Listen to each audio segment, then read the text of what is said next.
Hello. Oh, one person clapping, thank you. I'll take any applause I can. So, about 6 years ago, I accidentally agreed to perform a musical comedy double act in front of about 500 people in a central London venue. Now, I say accidentally because me and my friend, who was the other half of this comedy double act, we are not comedians, we are not performers, and we certainly couldn't sing. However, a friend of ours was putting on a charity event, and she needed to fill a 15-minute musical comedy double act slot. And she asked us because she'd seen us perform as Father Christmas and his elf helper at a company Christmas party and misguidedly assumed we were qualified to do it. Now, we were always up for a challenge, so we said yes. And before we really had a chance to think about it, all the posters and the flyers came out, and it had us billed as the musical comedy double act within an evening of musical entertainment. So there was no backing out now. So we came up with a story, and we created two characters called Terry and Clive. Now, Terry and Clive were painters and decorators from the West Country of England who believed that they had been abducted by aliens and imbued with the powers of Elvis Presley and Tom Jones. Now, believe it or not, that is mostly based on a true story. And there we are on the night. That's what I look like without a beard and about 7 years younger. I still have I'm wearing it now. So a couple of weeks before the night, we did a run-through in front of an actor friend of ours. We thought we'd get a professional opinion. So we did it in his lounge, and it was absolutely awful. It was the worst thing we've ever done. It was complete shambles. We forgot all of our lines. It was actually quite heartbreaking, and we were gearing ourselves up to be completely humiliated in front of what was going to be 500 people in a central London venue. But our friend said, he said, okay, that's the worst that performance is ever going to be. He said, actually, it's quite good. The script's good, it's funny, the jokes are there. You just need to rehearse it. You just need to make this as good as you possibly can, and you're going to have to work hard to do that. So slightly encouraged by that, we then practiced day and night for the next 2 weeks. We worked very hard at it. The day of the night came, the event came. We were obviously sick with nerves. I don't think we ate anything that day. We barely spoke to each other. I'm not even sure if we breathed for about 12 hours. And then the moment came where we were backstage ready to go on. And that was it. It was showtime. We went out there and we smashed it. We absolutely nailed it. It was brilliant. Everything worked. The whole thing clicked. Everybody was laughing at the right places at the right time. It was really, really good. We came off stage completely exhilarated. I mean, it was just an incredible thing that we'd done. Went out into the audience afterwards to see the rest of the show. People kept coming up to us going, that was great. They wanted to know more about the characters. They said, well, what do they do next? You know, what are you doing with these guys? What's happening next? So that was really fulfilling, and I think ultimately served as a turning point for both of us. I think we both realized, me and my friend, that we wanted to make entertainment. That entertainment was something we were into. Now, he went on to win a BAFTA. There he is, with Sir David Attenborough, no less, having produced this fantastic documentary, Natural History Museum Alive. And I went on to win a BAFTA and an Oscar. Okay, I didn't go on to win a BAFTA and an Oscar. A work colleague of mine did, and he let me have my photograph taken with his BAFTA and Oscar for the purpose of this talk, because I thought it would make a better ending to that story if I'd also won, as opposed to just saying, hey, my friend was hugely successful. Yeah, I wasn't so much. So can we all just pretend, for the purpose of this story, that I did go on to win a BAFTA and Oscar? Okay. Now, interestingly, at the same time as we were doing that, the company I worked for, Framestore, was also going through a period of evolution. We traditionally were a post-production facility for commercials and film. But as digital platforms and emerging technologies were evolving, then so were our brands, so were our clients. Our clients who are brands were wanting to tell more sophisticated and integrated stories. And so all of that was happening kind of at a similar path, and as a company, we also were evolving. So I've just got a short film here that's a 9-second reel that just explains kind of broadly what we do as a company.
Thank you.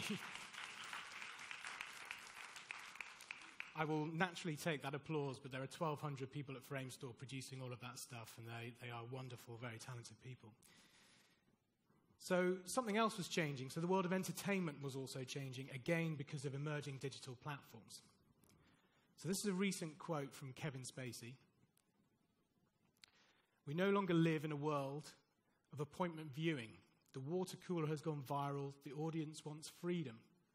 They don't care about the platform. They care about the content." Now, interestingly, obviously Kevin Spacey was in House of Cards, which is a Netflix original, and it was one of Netflix's flagship shows that they were producing through their streaming service. And some recent survey has shown that the television set is now the #1 streaming device in the home, which means it's overtaken laptop and tablets. So for entertainment, that's creating a whole wealth of opportunity, particularly with distribution.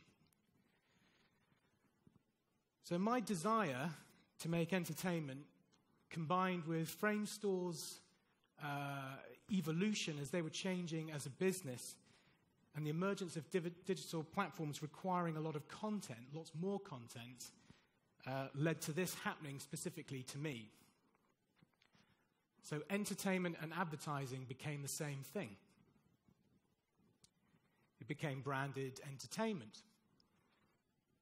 Now the words branded entertainment has been around for a long time, but it feels like now is the moment where it's really coming into its own because of all of those things and what we're going to go on to talk about next. So I'm going to be asking 3 questions. I'm also going to be answering them. This is not audience participation. Questions I'm going to ask are, what is tuned? What does good branded entertainment look like? And why is storytelling important? So I'll start with a project that I've been working on for the last 3 years now called Tuned. So Tooned is an ongoing comedy animation series. It's broadcast on Sky and YouTube simultaneously. We co-created this. We created it at Framestore. We write it, direct it, we execute it, we do the whole thing. The episodes are 3 minutes long, and it was commissioned by McLaren.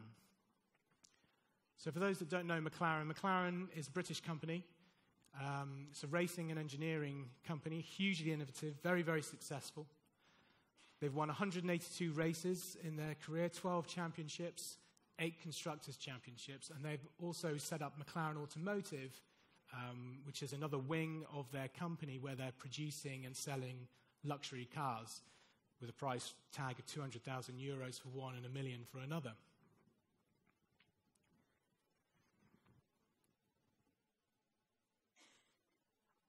So what did McLaren want us to do for them? In short, they wanted us to give them a sense of humour.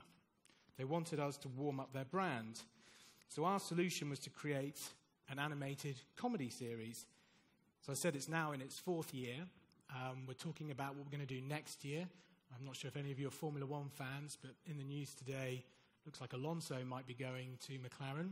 We've not heard anything, but we might have to get our designer looking at a new character. But it's an ongoing comedy series. It's doing an awful lot for them.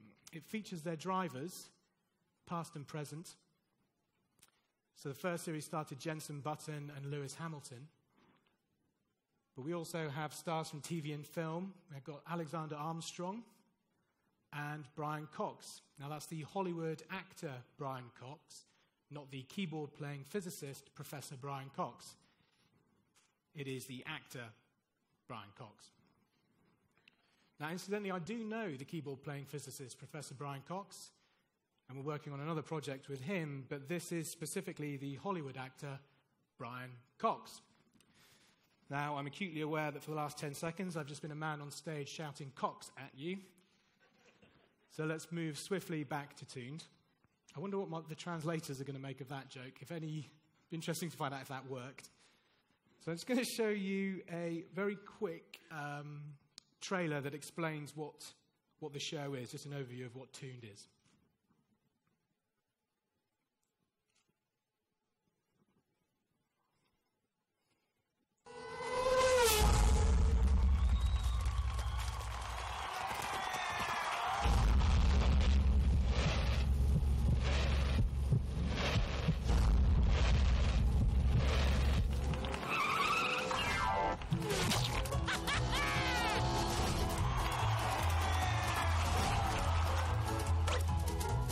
Ladies and gentlemen, Ayrton Senna. Ayrton. Elton? Maybe the cape's a bit much. What about the pants? James Hunt was not a secret agent. Why has this car got an ejector seat? Apollo odottaa sinua, Kimi.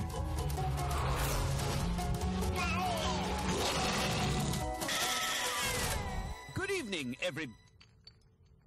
over there. England's depending on you, James. Me? I'm no bother. I'm Scottish. Sorry, everyone. I couldn't resist. 1958, the great vintage. I must return home to my planet. Cecil. Right. That was wicked, man. The name's Hunt. James Hunt. What the devil are you up to now? Just doing an after-race debriefing. I am designed to win. There is no prize for second best. Well, technically there is. It's called silver. And it's go, go, go! Holy shit! You want me to sign those babies? Somebody stop him! This is the most exciting thing I've seen in 92 years. Which is incredible because I'm only 89.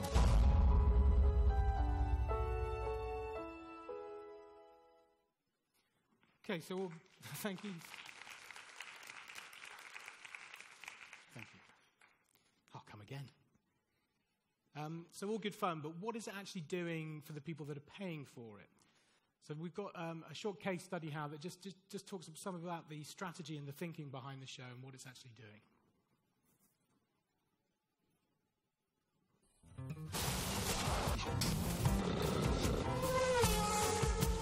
Back in 2011, we undertook extensive analysis of a global audience survey into Formula One's viewer demographics, which actually underscored our fears that we, as a sport, were perhaps neglecting a younger generation of viewers.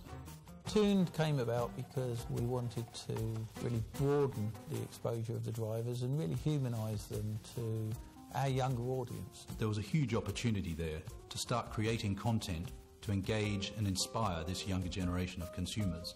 Animation very quickly presented itself as the obvious vehicle through which we could actually engage these young people, but also create a vehicle through which our partners could contextualise their brands in a medium that was very, very friendly. Emerson was no mouse. To us, he was the wolf. We certainly count Toon Series 1 as a great success, whether that be TV viewership, online viewership, or in fact the viral buzz that the series generated. And we were able to take that into a second series, which has proved again to be very successful. One of the key areas of interest for us has been measuring not just the viewership of the series, but the demographics behind the viewership. Now this audience is incredibly smart. They've grown up with the various digital platforms and digital distribution networks that are out there.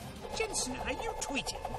Might be. So the opportunity is to engage quite a wide audience across these varied digital platforms, so we can make the touch point to Tuned as broad and varied as possible. So we've been much more strategic with the distribution of the show this year. We've still broadcast it on television on Sky F1, but we've also done a more official partnership with YouTube. It's also being presented to other audiences who YouTube have decided would be interested in this content.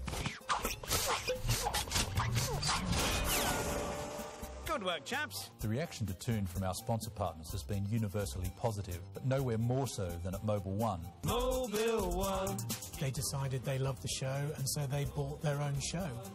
It's a great loop. The commercial success of Toon has given us the confidence to keep developing the series, to make sure it's fresh and always relevant for every generation of fan that we're trying to reach. And now we can start building on that, whether it's a live event, games, console games, mobile games. Products, licensing, merchandising, and making sure that the franchise reaches out to all the sorts of people that we're trying to get in touch with, but in ways that are relevant to them. Phew, thought I'd almost lost my helmet. Tooned has really been incremental as an opportunity for our sponsor partners to reach out to new people in a new way, engage with them in a way that's more about humour and a reflection of the media consumption habits that they have in this digital age. It was the combination of different elements that had never previously been combined. Formula One, our drivers, animation, new distribution channels were hugely innovative, not just in Formula One, but in sports marketing in general. So if we have a look at the results then for Tuned, it's had over 4 million views on YouTube, and that's with no paid media support at all, so that's just it evolving naturally. When it launched in 2012 at Silverstone, it was the top trending topic on Twitter at the British Grand Prix. We've now expanded it out into other territories, so we're in China, India, and Russia. It's had over 25 million views when it was broadcast in India alone, and it's won some awards. It was gold winner at Eurobest last year, won the Crystal Award, and really interestingly, we released a DVD, for here they are at the end of the year, Series 1 and Series 2, and these are the best-selling children's DVDs in Britain, and these are £10 each. So what's interesting about this is effectively people are going into the stores, they're handing over their hard-earned money for advertising.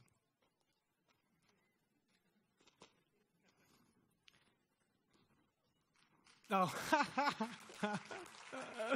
yeah. We've cracked it, everyone. We've done it. It's paying for itself. If only. Now, I just want to talk a little bit about this, branded message versus branded entertainment. So, and I'm not going to, you're going to be very aware of this, but audiences are tuning out of hard sell branded messages, and they're increasingly tuning in to entertainment that they want to see, that they choose to see. So what is branded entertainment and why is it important? So to answer that question, let's talk a little bit about branded message. And in this context, I'm referring specifically to traditional TV advertising, the 30-second and the 60-second spot as broadcast on television in the usual scheduled manner.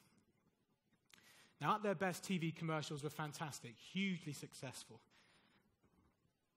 But Technology has changed how we consume content. It's changed our behavior, which basically means now that those types of commercials are becoming increasingly irrelevant. They're becoming an unwelcome interruption, even to the point now where YouTube have a skip ad function on their platform. So why is entertainment better? So branded entertainment is content designed to capture and maintain consumer attention for prolonged periods of time. That is what entertainment is. It's about telling stories, creating a bond with people, an emotional connection. It means that when brands are doing it, they can have far more meaningful relationships with their audiences because we can allow these stories to take shape. We can allow the connections to occur on a much deeper emotional level. I thought I'd highlight some other brands who I think are doing this really well, just by way of examples. So the first one is Jerry Seinfeld's show, Comedians in Cars Getting Coffee. Are people aware of this? No. Oh, great. I said there'd be no audience participation, and then I asked you a question. Sorry. But thank you for participating. So this is really good. This is very, very funny. It's Jerry Seinfeld and Sony Pictures and Acura, which is Honda in the States. They make the show. Honda sponsor it, so they get their logo at the front. They also have very amusing product placement within the episodes of Jerry driving around he's usually interviewing somebody in a car, and then they go for coffee, and it's usually a big comedian or an actor or an actress. And he drives around looking for his product placement. It's very good. There's a great quote from Seinfeld. He says, "I love advertising, and especially when you have a client like this who's bold and creative and wants you to be the same way. That's a really fun thing for me. Otherwise, I can't do it. I wouldn't be able to do it." So what's interesting there, what's important there, is the brand have allowed Seinfeld to make this show how he would make it. It's made with integrity. At the heart of it, Seinfeld wants to make it. He enjoys making it, which means the audience want to make it. The results are they've had over 25 million streams since Honda got involved, have a 40% increase in viewership, and they're continuing to increase their audience year on year. They've done 4 series. They're about to go into a 5th. So the other project I wanted to talk about was the Creators Project. This is fantastic. So this was Vice. Vice are the world's largest youth media group. They were approached by Intel with a brief. Intel's brief was they wanted to be more relevant to the global youth. Vice's solution was to create the Creators Project, which is a website that creates and curates cool, interesting content that is a fusion of art and technology. If you're not aware of it, I strongly suggest you go and have a look at it. It's really good for inspiration, just some really cool stuff there. The results are outstanding. Over 250 million video views, over 50 million unique visitors, and 750,000 attendees at the events that they put on.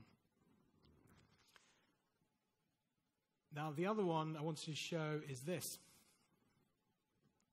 which is effectively the best 90-minute commercial for a toy that's ever been made.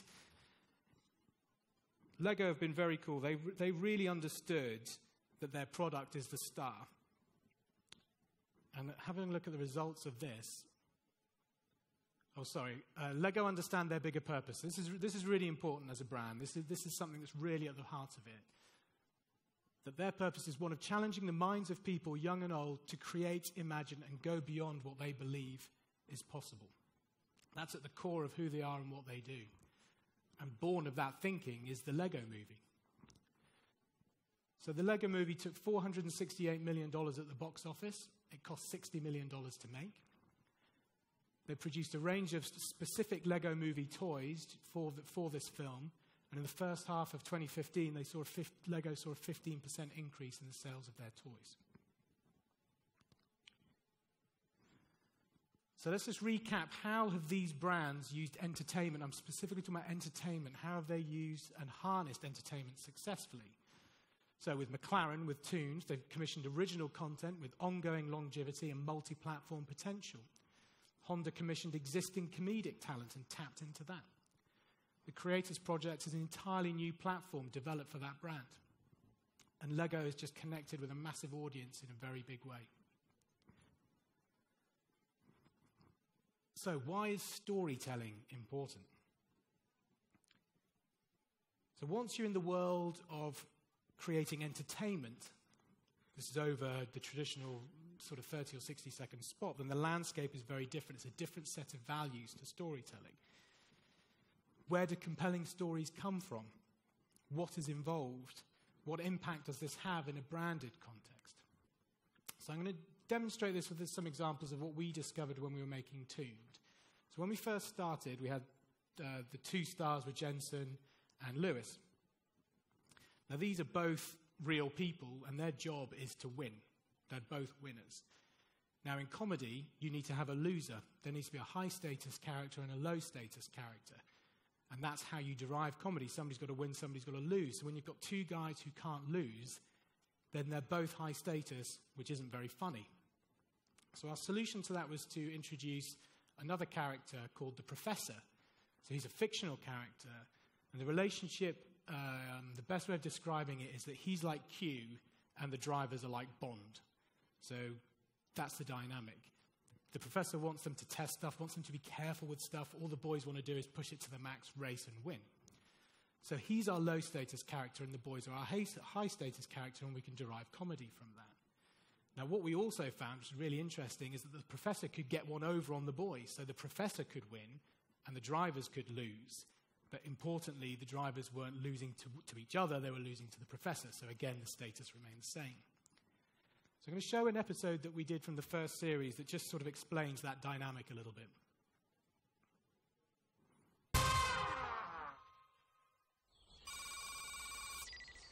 And here we have a vintage Formula One crash helmet made from genuine Harris tweed. Imagine doing 160 miles an hour wearing that. I've got the need for speed, man. Not the need for tweed. Those guys must have had ball bearings of steel. No gadgets, no computers, no testing. Gentlemen, there's a time for testing and a time for racing. So what are we doing today? Racing! You sure about this, Ed? Quite sure, gentlemen. Woohoo! Cool.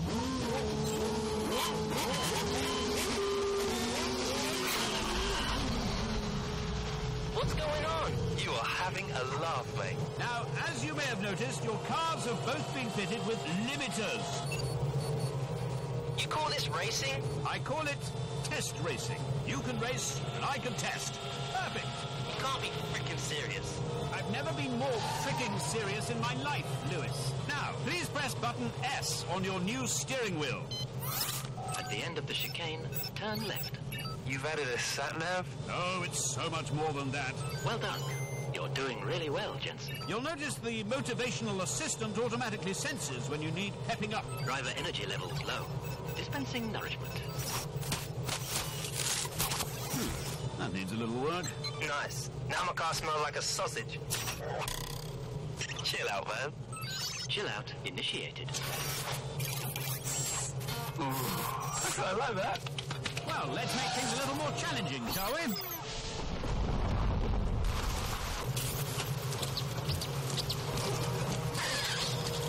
Isn't this ingenious? Yeah. How do I turn it off? Must be this red button. Don't touch that. That's just an experimental reverse gear. So, does that have a limiter on it too? Of course not. Ha! Why on earth would anyone put a limiter on a reverse? Of course. Woohoo! This is wicked! I may never go forwards again. Oh dear, it's happened again. Caution. Vehicle reversing. Caution. Vehicle reversing. Nigel, time to deploy the traculator, don't you think?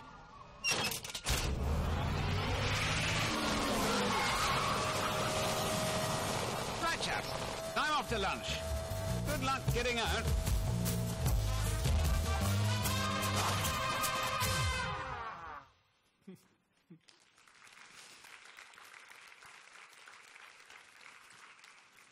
It is good fun. It is the best show to make. It's hilarious.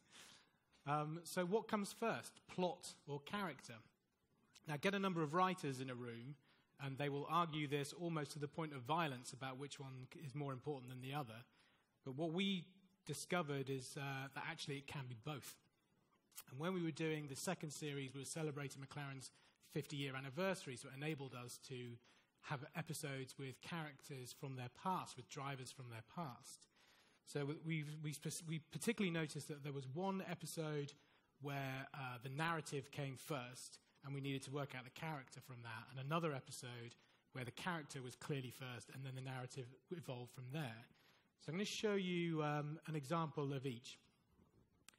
So this was the Bruce McLaren episode. So this was like the first one where he was the first guy, the guy that set up the company. The story we wanted to tell to enable everything else to work was that he wouldn't give up, that he would always persist in the face of adversity, that he was the heart of McLaren.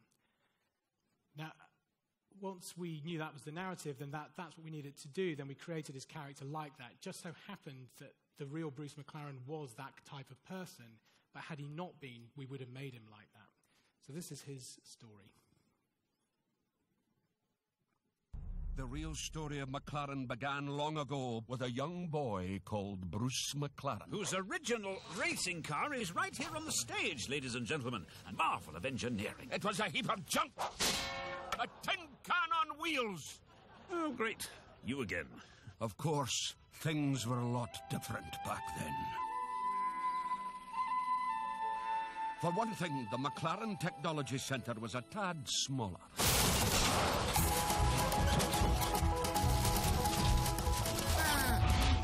Holy shit! And there were only 3 employees. Bruce, me, and a Kiwi called Russell. She's carked it, mate. Oh, well, back to the drawing board. To me, that tin box had as much chance of hitting 100 miles per hour as our Kiwi had of flying. But Bruce was determined to be a racing driver. Oh, we definitely got it this time, mate.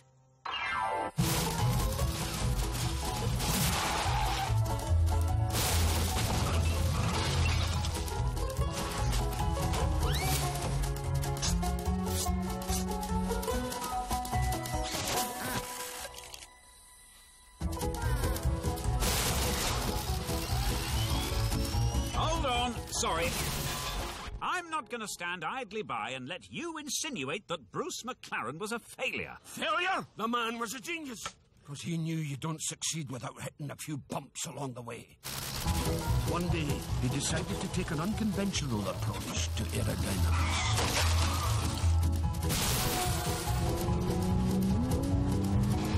Oh, now we're flying, Russell! Russell!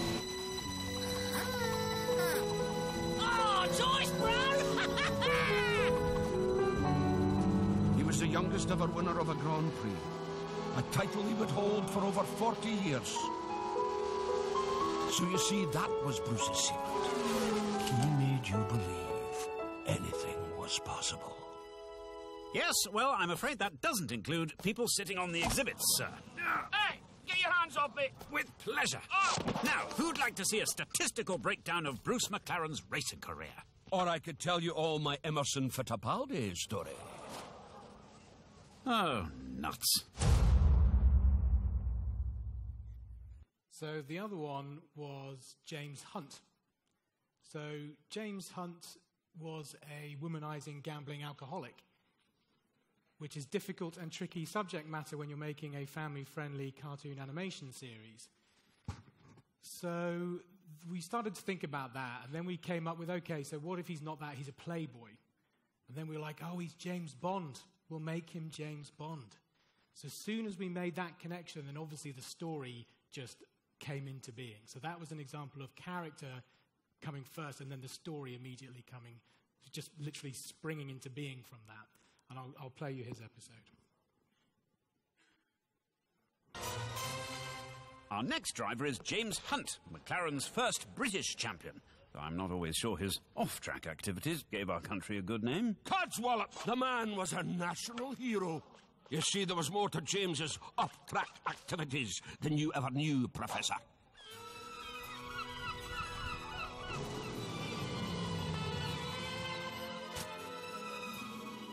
The name's Hunt. James Hunt.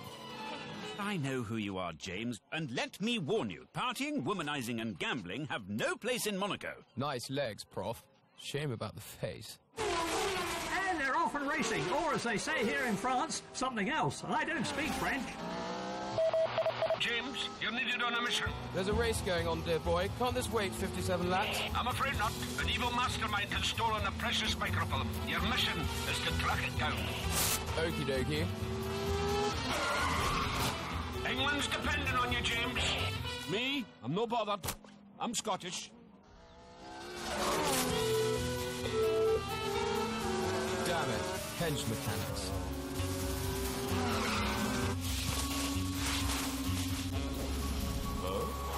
Peekaboo. Oh man, I wanna be a spy. Button. Jensen Button. I like the sound of that.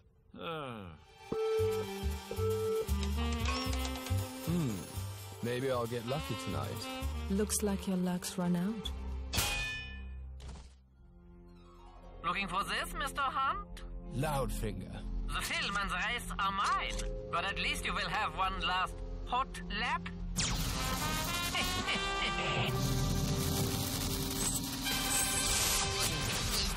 Phew, thought I'd almost lost my helmet. Thanks. Where on earth is James? What? This is impossible!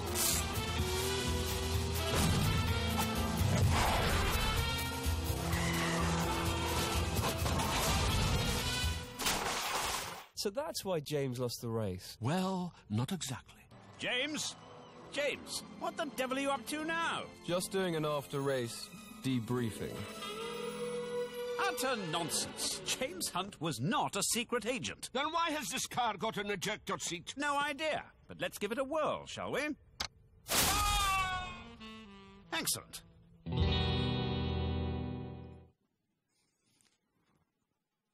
So, why are story and character important?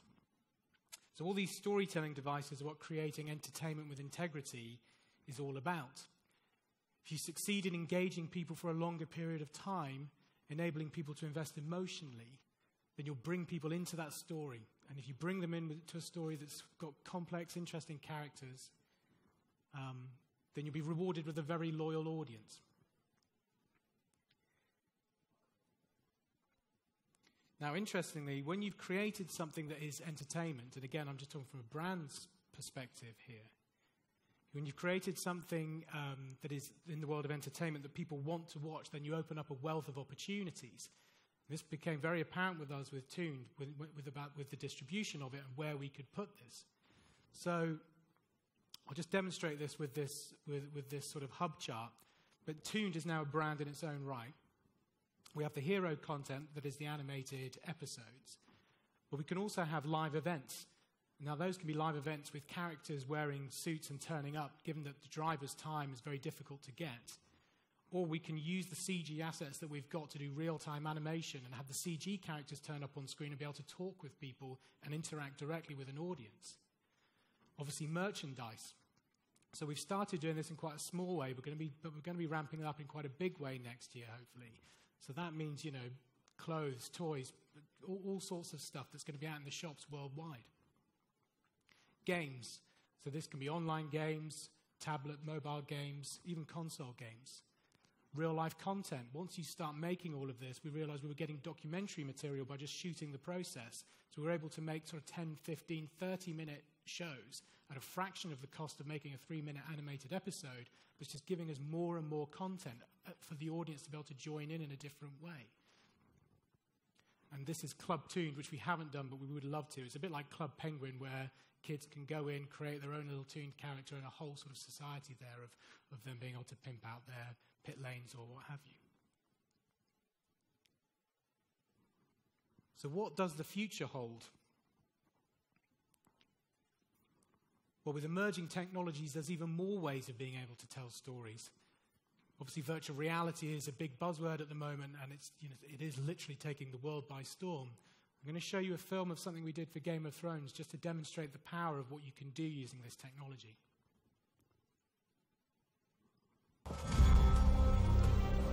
When you play the Game of Thrones, you win or you die. There is no middle ground.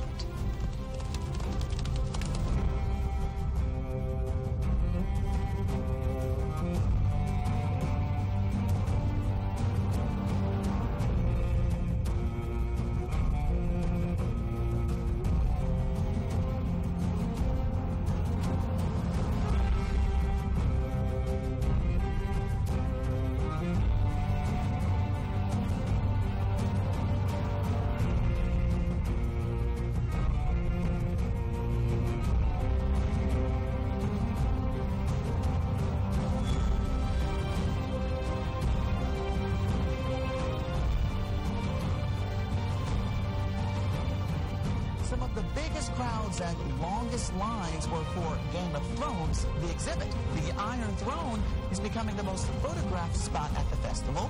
Everyone is striking a pose and reliving their favorite moments in the television series. For some, there are no words to describe the experience. Just look at his face. I'm literally on the edge of the wall right now, and it looks like 2 miles down. Oh! Oh my God.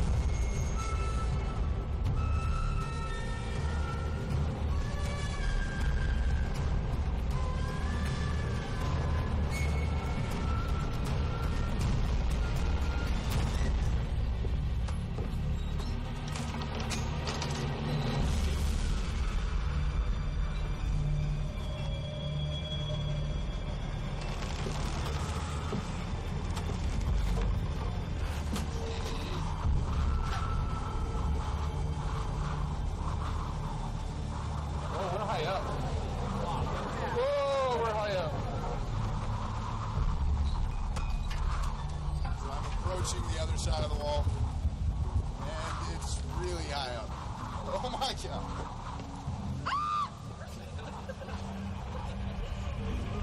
I'm on the edge of a cliff here. Oh! Oh my God. I'm falling. Oh my God.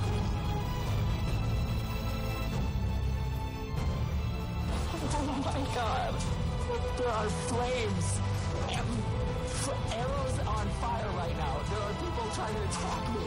Oh my God. That's insane.